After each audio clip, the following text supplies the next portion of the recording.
What's going on, everybody? It's the Indoor Hunter, and today we're going to be talking about run and gun. Now, my run and gun playstyle has been developed over the years, and I continue to fine-tune it as the game continues. It's an ever-changing game, and obviously we've got to adjust the tactics here and there as those changes come.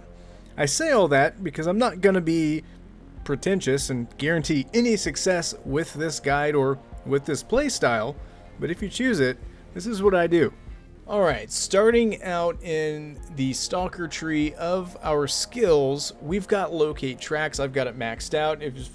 As you can read it there, the final one, the directional tracking cone is now even narrower, and tracks can be detected even further away. This is super useful because you do see tracks from quite far, and when you're making long range shots and you've got to track animals down, this is even more useful because you can actually see that, you can find tracks a lot easier with this perk. Moving right along though, track knowledge, obviously we've got it maxed out because this is exactly how we find trophies. This is how we know what to shoot and what not to shoot when we're in multiplayer servers. Connect the dots, we've got that as kind of a bridge to get into the next tier. You can take it or leave it. I like it because it does make it useful when you've got wandering animals or wounded animals. Soft feet is absolutely vital to the run and gun playstyle because, as you can see, it reduces the noise generated when moving through foliage, small brush, large brush, and this is critical when you're sprinting through the woods trying to find game. Makes you just a little bit quieter and makes you get that much closer when you take a shot. Innate triangulation, this for me has become kind of a crutch. Like I said, I highly utilize noise for my run and gun playstyle, and this perk obviously makes that even better because it makes that vocalization cone that much smaller, and you can really locate animals super quickly with it. I'll kind of explain a little bit more in detail later about just how important this perk is for me, but why that sound is important.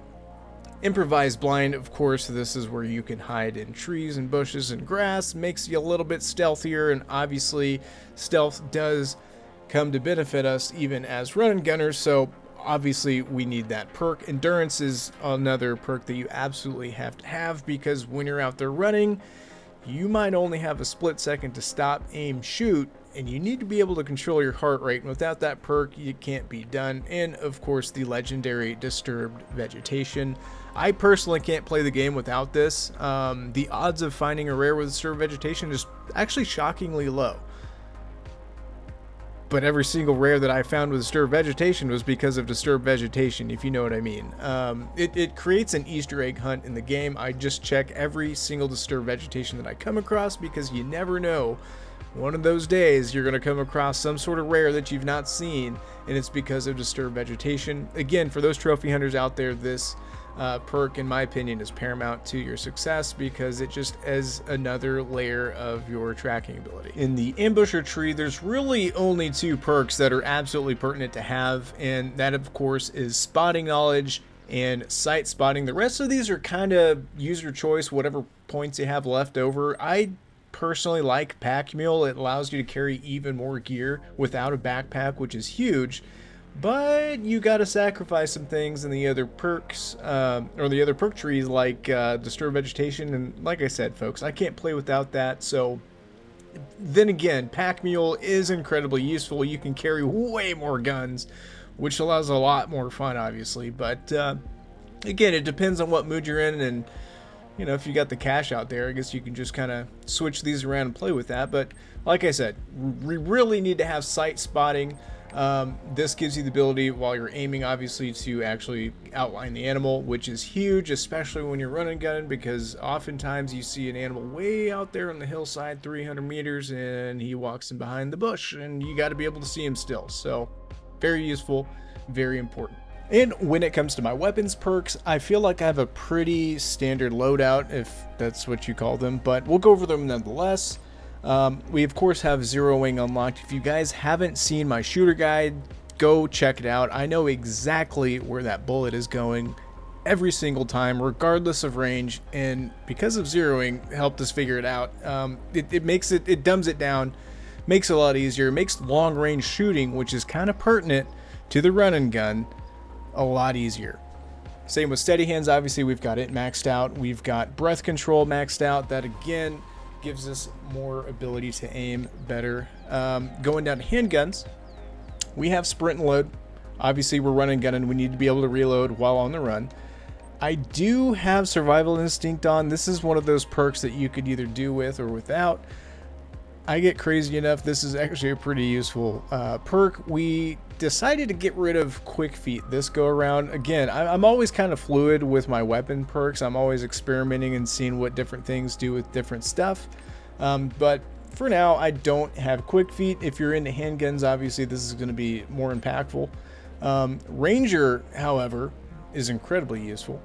This gives you a more accurate ability when you give those range estimates, which again, going back to zeroing, makes it that much easier. So definitely recommend that perk.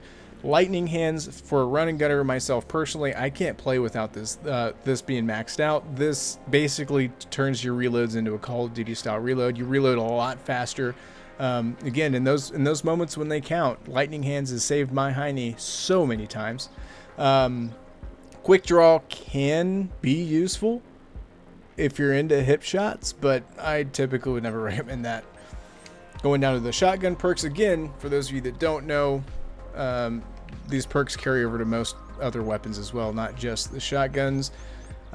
We've got fast shouldering. Again, this is like quick aim in Call of Duty. This is huge for me. I don't think I can play without this perk. This makes that aiming time go from abysmal to exceptional. I love this perk.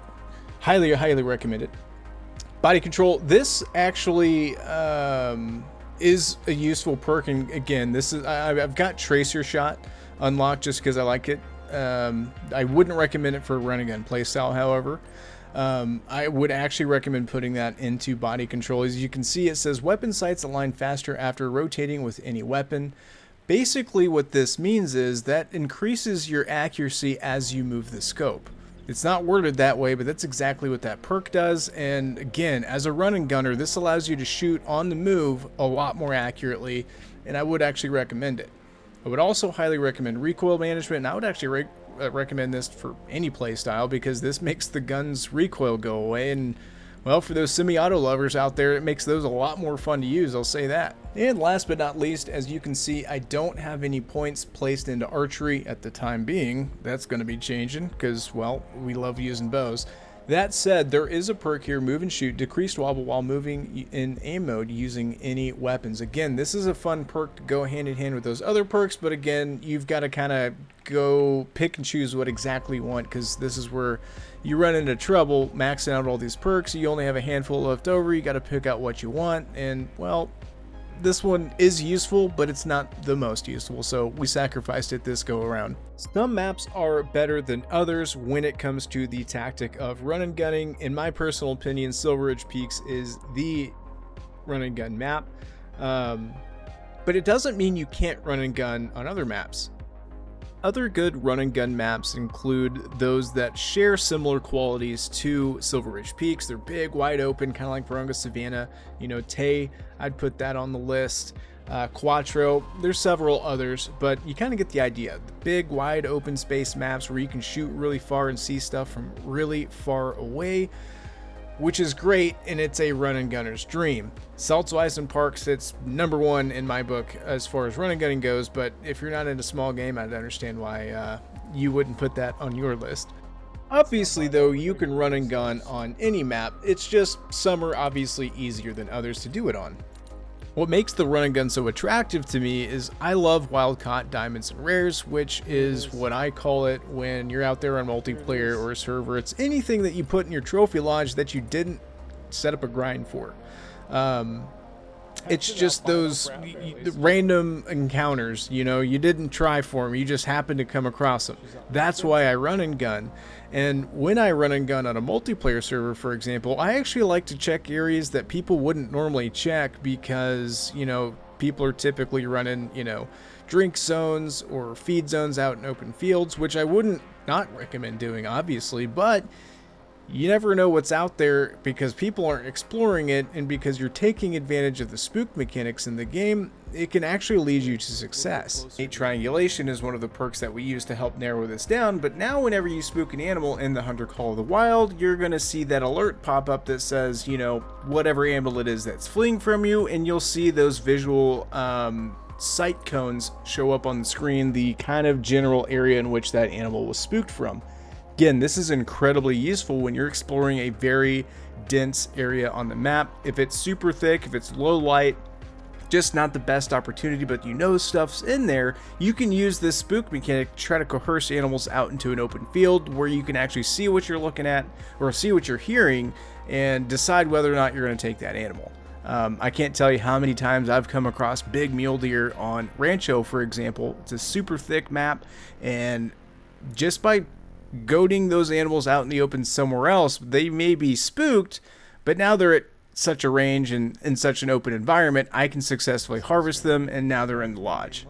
Doing this is a little easier said than done because you are going to have to take shots at moving animals at long ranges, but with practice you can get better at this and you can do it more often than not.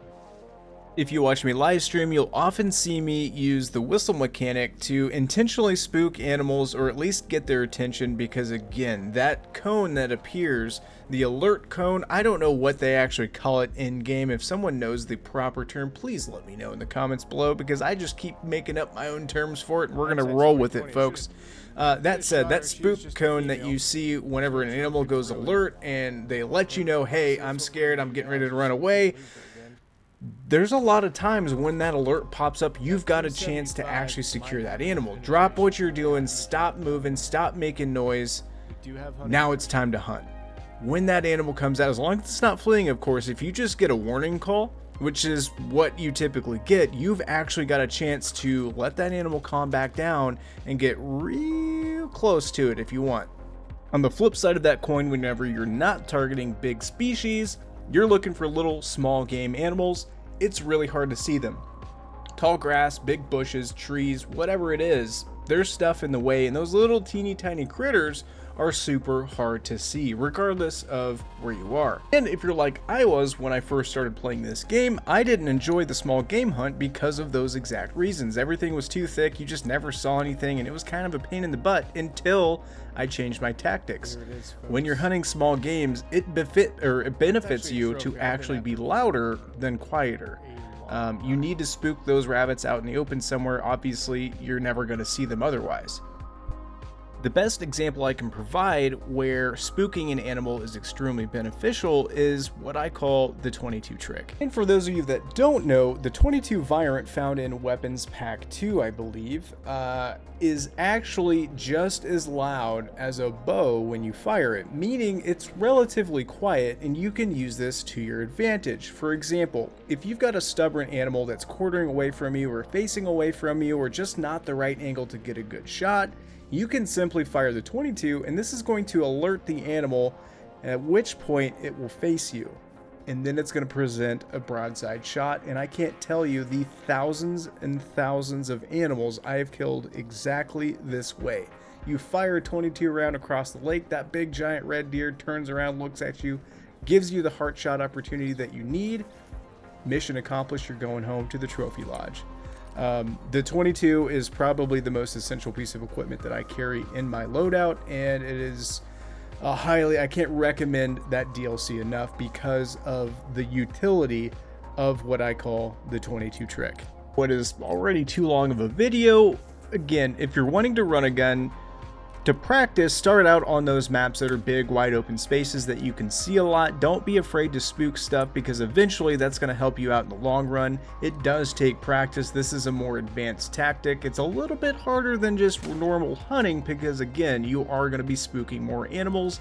And again, you're going to have those situations where you have shoot, don't shoot, and you've got a second to decide. Again, this takes practice, folks, at least the way that I do it. The way I do it is fast-paced. It allows me to cover as much ground as humanly possible when I'm in a map looking for those trophies. Trick choice plays a critical role in the run and gun. Choose the wrong ones, you're not going to be as successful at it. last but not least, the smaller the critter is, the louder you need to be. Appreciate everybody stopping by, and we'll see you guys on the next one.